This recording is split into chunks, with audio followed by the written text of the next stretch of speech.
Social media, যেখানে মানুষ popularity gain করার জন্য সস্তায় পাবলিসিটি পাওয়ার জন্য নিজের নৈতিকতাকে বিসর্জন দিয়েছে। ক্যামেরার সামনে যা ইচ্ছা করে তারা ভিউজ কামাচ্ছে। এরপর মানুষের গালাগালি খেয়ে ভাইরাল হয়ে যখন সে সত্যিই একটা জায়গায় পৌঁছে যাবে, কিছু সোশ্যাল ওয়ার্ক এগেন ক্যামেরার সামনে শো করে সিম্প্যাথি গেইন করবে এবং যে পাবলিক তাকে গালি দিত তারাই এবার তাকে বাহবা দেবে। সেম ট্রিক ইউজ করতে দেখবেন আপনি স্ক্যামার, বড় বড় চোর, ডাকাত, নেতা, মন্ত্রী প্রত্যেককে। এক জীবনে কুকর্ম করে কিছু ভালো কাজের দ্বারা তারা সমস্ত কুকর্মকে এক ঝটকায় ঢেকে ফেলে এবং মানুষের আশীর্বাদ কুড়াতে থাকে। কিন্তু ওয়েট, আমি কেন এগুলো বলছি? এই সব কিছু বলার একটাই কারণ, জেনারসিটি, অর্থাৎ উদারতা। উদারতা কতটা ডেঞ্জারাস একটা টুল সেটা আপনাকে বোঝানো। অ্যানসিয়েন্ট ইজিপ্টে একটা কথা প্রচলন রয়েছে, কোনো নেশনকে যদি আপনি বিনা যুদ্ধে পরাস্ত করতে চান, তাদের ইউথদেরকে প্রথমে বিভ্রান্ত করুন। যদিও সেখানে ইউথদেরকে বিভ্রান্ত করতে নুডিটিকে কাজে লাগানো হতো, বাট 48 লস অফ পাওয়ারের ল 12 বলে উদারতাকে ইউজ করে মানুষকে প্রথমে বিভ্রান্ত করুন, তাকে পরাস্ত করা সহজ হবে। দেখুন, যে কোনো কঠিন থেকে কঠিনতম ব্যক্তির মধ্যেও একটা সফট হার্ট রয়েছে, একটা সফট কর্নার রয়েছে। তাই যে কোনো পাওয়ারফুল ব্যক্তিকে পরাস্ত করার উপায় হলো তার সফট কর্নারে আঘাত করা। কিভাবে সেটা করবেন, কিভাবে নিজেকে পাওয়ারফুল ব্যক্তির থেকেও পাওয়ারফুল বানাবেন, সেটাই আপনাকে শেখাবে 48 লস অফ পাওয়ারের law 12। Use selective honesty and generosity to disarm your victim. এই লটি আপনি রিয়েল লাইফে কীভাবে ইমপ্লিমেন্ট করবেন সেটা জানার আগে একটি পাওয়ারফুল স্টোরি দ্বারা লটি এক্সপ্লেন করা যাক। প্রাচীন চীনের সম্রাট ডিউক, তিনি মনস্থির করেন অখণ্ড সাম্রাজ্যের প্রতিষ্ঠা করবেন এবং নিজের প্রতিপত্তি বৃদ্ধি করবেন। তাই তিনি হু রাজ্য আক্রমণ করার পরিকল্পনা করেন, কিন্তু তিনি জানতেন হু রাজ্য অনেক শক্তিশালী, কূটনীতি ছাড়া ওই রাজ্য জয় করা অসম্ভব। তাই তিনি তার ইন্টেনশন গোপন রাখেন সকলের থেকে এবং নিজের কন্যার বিবাহ দেন হু রাজ্যের রাজার সাথে। এরপর একদিন ভরা সভাতে তিনি সবাইকে জিজ্ঞেস করেন কোন রাজ্য আক্রমণ করা ডিউকের জন্য সঠিক হবে। তার মন্ত্রী বলেন হুয়ের উপর আক্রমণ করা যাক।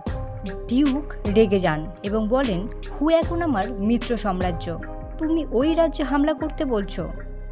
এরপর মন্ত্রীর শিরচ্ছেদ করা হয়।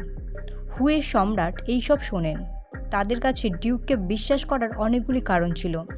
প্রথমত একটা বিবাহ সম্বন্ধ, দ্বিতীয়ত ডিউক রেগে গিয়ে নিজের মন্ত্রীরই শিরচ্ছেদ করে দিয়েছেন। তাই হু সম্রাট ডিউকের দিক থেকে নিজেকে বাঁচানোর কোনো রকম প্ল্যানিং করেননি, কারণ তাকে কখনো শত্রু হিসেবে দেখেননি। কিন্তু কিছু সপ্তাহ পর ডিউক তার ইন্টেনশন জারি রাখেন এবং হুতে আক্রমণ চালান। এখানে ডিউক নিজেকে ইমানদার দেখিয়ে হুকে প্রতারণা করে। অনেস্টি এবং জেনারসিটি একটা ডেঞ্জারাস ওয়েপন। এই ওয়েপনকে আপনি রিয়েল লাইফে কীভাবে ইমপ্লিমেন্ট করবেন চলুন সেটা দেখা যাক। Number 1, first impression. অলওয়েজ মনে রাখবেন আপনার ফার্স্ট ইমপ্রেশন যেন ইম্প্যাক্টফুল হয়। যখনই আপনি কারোর সাথে ফার্স্ট মিট করছেন তখন থেকেই এই লটি আপনাকে প্র্যাকটিস করা শুরু করতে হবে। আপনার প্রথম ইমপ্রেশন সামনের মানুষের মনে একটা বড় জায়গা বানায়। তাই বলা হয় first impression is always the last impression. আপনিও এটা নোটিস করে থাকবেন, কোনো ব্যক্তি যদি প্রথমবার আপনার সাথে মিট করে এবং তার থেকে কোনো নেগেটিভ ভাইব আসে, আপনার মনে তার সম্পর্কে একটা খারাপ ইমপ্রেশন ক্রিয়েট হয়, যেটা ভুলতে অনেক সময় লেগে যায়। কখনো কখনো আপনি ভুলতেও পারেন না। তাই অলওয়েজ চেষ্টা করুন আপনার ফার্স্ট ইমপ্রেশন যেন সামনের মানুষের কাছে ভালো হয়। Number 2, give before take.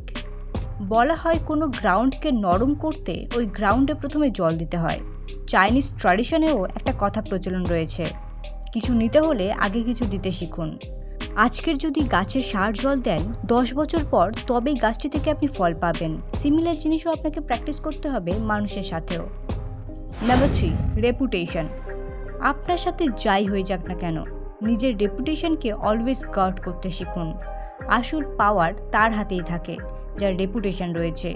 আপনাকে বুঝতে হবে কোথায় স্বার্থহীনভাবে উদারতা দেখাতে হবে আর কোথায় উদারতাকে কাজে লাগিয়ে নিজের কাজ গুছিয়ে নিতে হবে। It's all about balancing. আপনি যদি একবার এই ব্যালেন্স শিখে যান, you will be most dangerous, যাকে বিট করা ইম্পসিবল। ভিডিওটি শেষ করার আগে একটাই কথা বলবো, আমি জানি পাওয়ারফুল হতে গেলে একটু আনএথিক্যাল হতেই হবে, বাট এই লটি দ্বারা কখনোই এমন ব্যক্তিকে অ্যাটাক করবেন না যে সত্যিই নিডি। আপনার সামান্য উদারতা যার জীবন পাল্টাতে পারে। সো ফ্রেন্ডস, এই ছিল ল নাম্বার 12।